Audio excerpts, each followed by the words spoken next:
Hello, and welcome back to Hush Hideaway. Today we're diving deep into the archives to a time when the health of people, those especially of women, were taken for granted. And those in the high power refusing to listen caused a lot of unnecessary deaths and health concerns. The products of the labor can actually still be found today if you look hard enough for them. We're traveling all the way back to World War I and the 20th century. We're going to be talking about the Radium Girls. Okay, so back in that time period, they came across many different problems when it came to advancements that were available for them, especially when World War I came into play. We didn't have all this technology that we have today, so I had to be a little bit more creative. Beginning in 1917 and then on till about 1926, there was a company by the name of United States Radium Corporation, or the USRC. There's going to be a bunch of different corporations and stuff in this, so try and keep up with me here. Originally, it was called the Radium Luminous Material Corporation. Now, this company was engaged in the extraction and purification of radium from carnotite, or to produce luminous paints, which were marketed under the brand name Undark. The ore was mined from the Paradox Valley in Colorado and other Undark mines in Utah.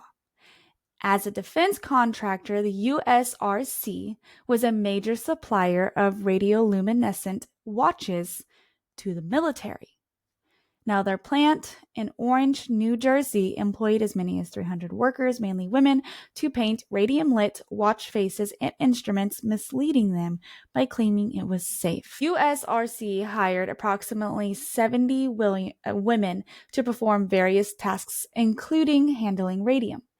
While the owners and the scientists familiar with the effects of radium carefully avoided any exposure to it themselves, chemists at the plant used lead screens, tongs, and masks. The USRC had distributed literature to the medical community describing the injurious effects of radium. Despite this knowledge, a number of similar deaths had occurred by 1925, including the USRC's chief chemist, Dr. Edwin E. Lima, and several female workers. The similar circumstances of their deaths prompted investigations by Dr. Harrison Martland, county physician of Newark. But we will get back to that here in just a little bit. We're going to go back through more of what happened before all those deaths occurred. Eventually, about 4,000 people were hired between US and Canada to paint watch faces with radium to be able to tell time even in the dark. Now, during World War I, they would use propaganda to get women to apply. USRC, each of the painters mixed their own paint in a small cubicle. Then they would use a camel hair brush to apply the glowing paint onto the dials. Now, the brushes would lose their shape, and after a few strokes, so the USRC supervisors encouraged their workers to point the brushes with their lips. They would call it a technique as the lip dip paint, or use their tongues to keep them sharp. So they would pretty much be taking the paintbrush, in a sense, kind of put it in their mouth, and then use it again after each time. Because the true nature of the radium had been kept from them, the Radium Girls also painted their nails, their teeth, and their faces for fun with the deadly paint produced at the factory. They were also known as, at the time, the Ghost Girls because of the glow they would have when leaving the factory. Some would even wear their best dresses to work so that way they would get covered in the luminescent paint, and when they went dancing later that night, they would literally glow. They didn't think they had any reason to fear the substance due to the lies being told to them about that everything was safe. Some even stated that it had different health properties to it. That it would add years to your life. And because of that, people began putting radium in water for tonic drinks and makeup and various other things. These scientific revolutions were, of course, orchestrated from the plants that would prove profit and using the radium material no matter the cost, get people from not being afraid of radium. Now, by 1927, more than 50 of the female workers had died from radium poisoning caused by the paint used. But at the time, being a radium painter was what many wanted to be, being among one of the top paid opportunities for women at that time. And having the ability to provide a stable life for themselves was huge. On top of being able to be part of the war efforts, flocks of women showed up to be a part of the job. Now, dentists were one of the first among the numerous people to notice the problems in the dial painters, including dental pain, loss of teeth, lesions, and ulcers, as well as a failure from tooth extractions to heal. Many of the women developed anemia, bone fractures, and necrosis of the jaw, a condition known as radium jaw. The women also experienced suppression of menstruation and sterility. I'm sorry, they were sterile. Although there were claims that the above conditions were caused by x-rays, the women received to investigate their health problems. The amount of radiation absorbed would be inconsequential compared to the amount that they were exposed to daily at radium dial factories. As the factory workers' health deteriorated, they sought medical attention for problems ranging from dental problems to cancer. It turned out at least one of the examinations was a ruse, at least one. Part of the campaign of disinformation started by the defense contractor USRC and other watchdog companies rejected claims that affected workers were suffering from exposure of radium because they didn't want their work to stop.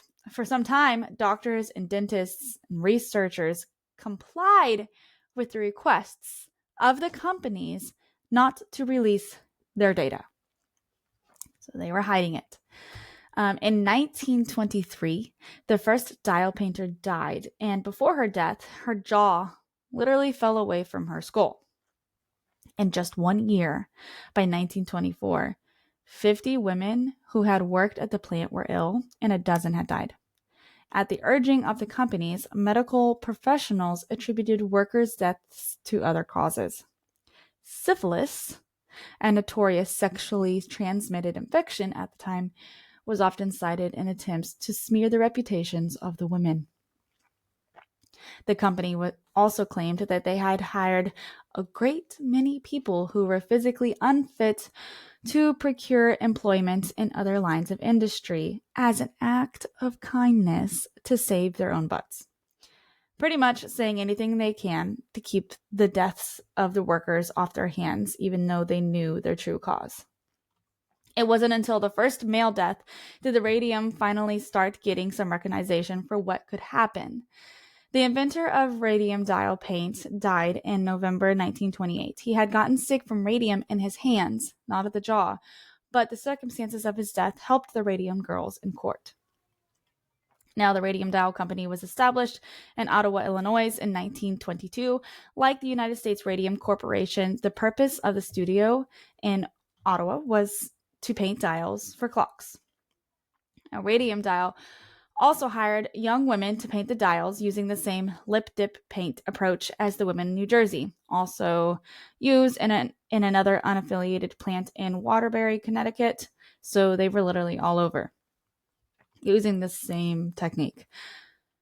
Now, following the termination of the president Joseph Kelly from the company, Kelly established a competing firm in the town named Luminous Process Company, which also employed women of the same fashion and the same conditions as the other firms.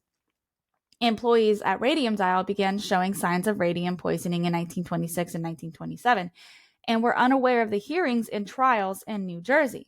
Furthermore, Radium Dial leadership authorized physicals and other tests designed to determine the toxicity of radium paint to its employees, but the company did not make the records or results available to the employees.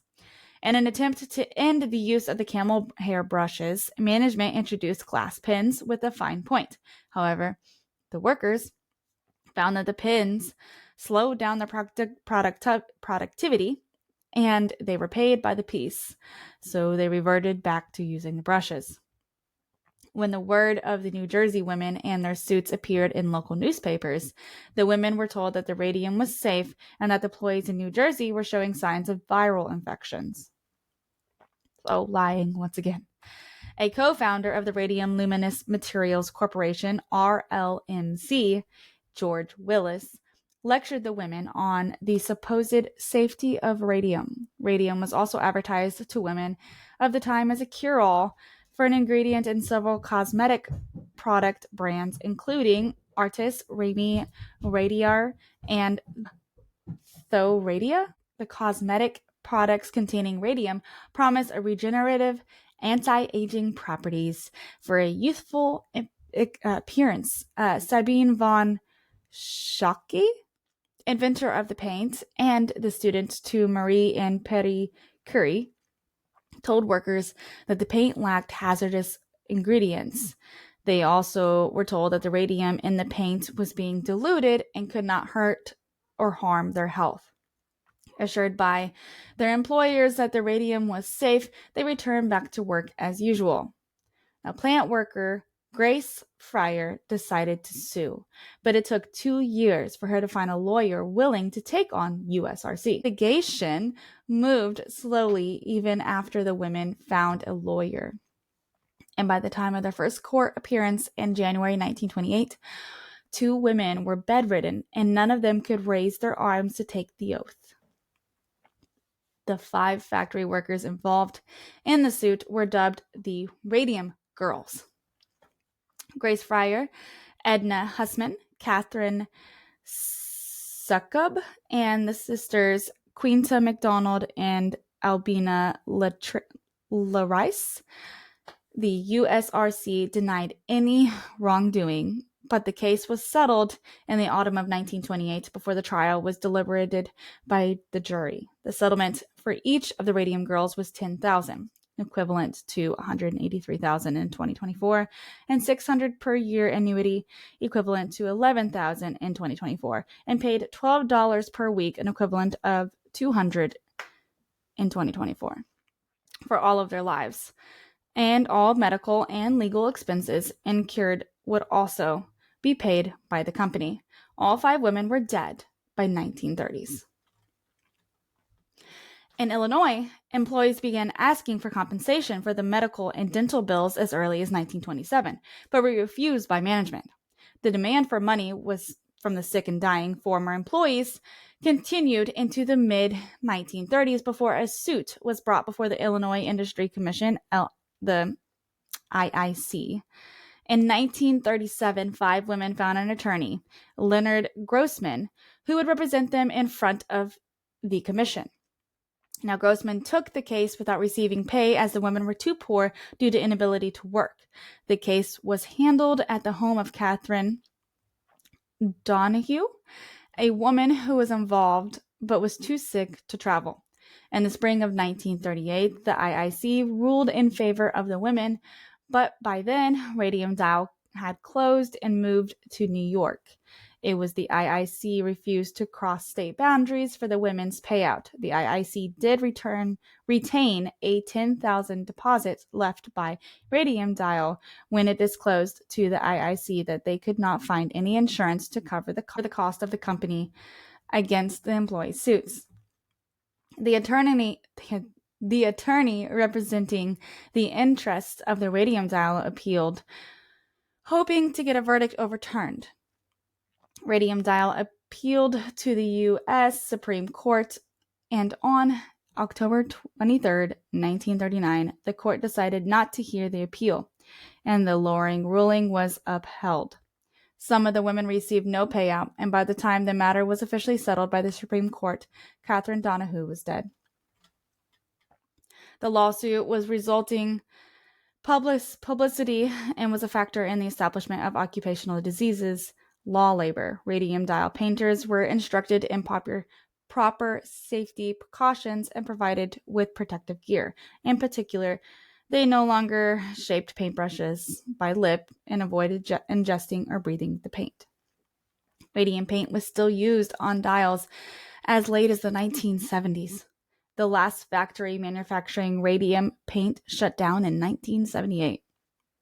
So, needless to say, the Radium Girls will forever be remembered, and not only for what they went through, but all the laws they fought to have put in place and the effects of dangers of radium. Now, on to today's word of the day is horology. So, horology is a study and measurement of time or art of making clocks and watches. So, not quite what we talked about today, but it does relate. So, I thought it would be kind of cool week to use this word.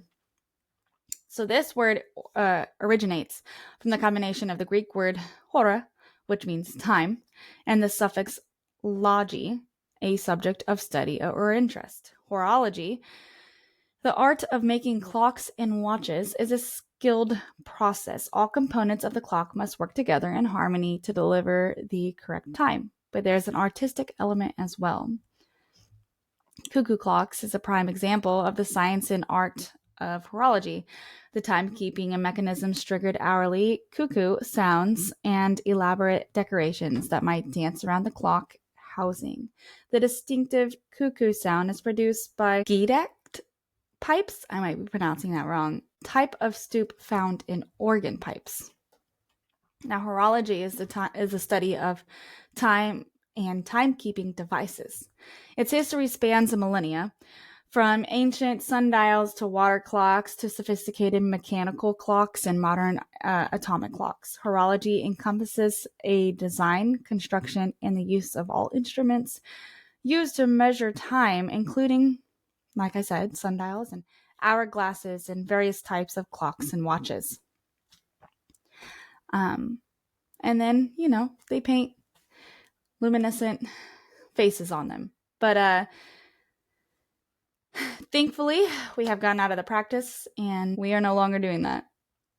Anyways, this week's Fragment of Fixation is a candle warmer lamp I got off Amazon. It's the Linsunar, Lisunar, electric candle warmer lamp. Now, I have it in black, but I absolutely love this thing. It has an adjustable height for different sized candles, different heat options, and on the back, even a timer option. And it comes with 2 light bulbs, which is amazing. There are many different designs you can go through, and there's other brands I'm sure that you can look for, but this is just a specific one I got. But candle warmers are nice in the fact that there's no flame. It's good for us. I have some curious cats with long fluffy tails, and if you have one, I think you understand. And the candle gets a more even and slow melt.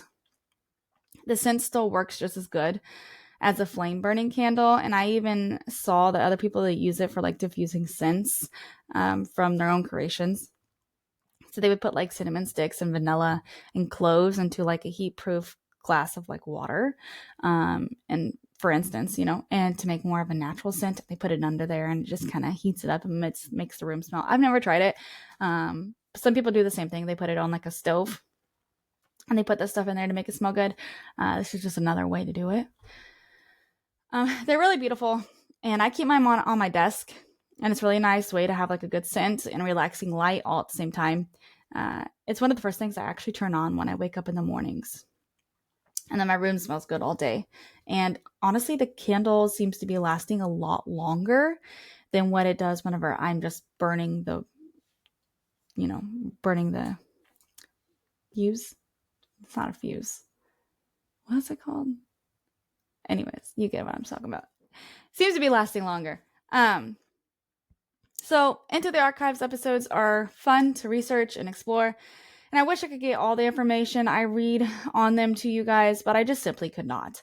There are so many personal stories based on this particular topic. It was haunting to read about some of the women of that time and what they went through with a job that was supposed to be safe. And if you think about it, really, that just goes to show, if you are questioning something, look into it.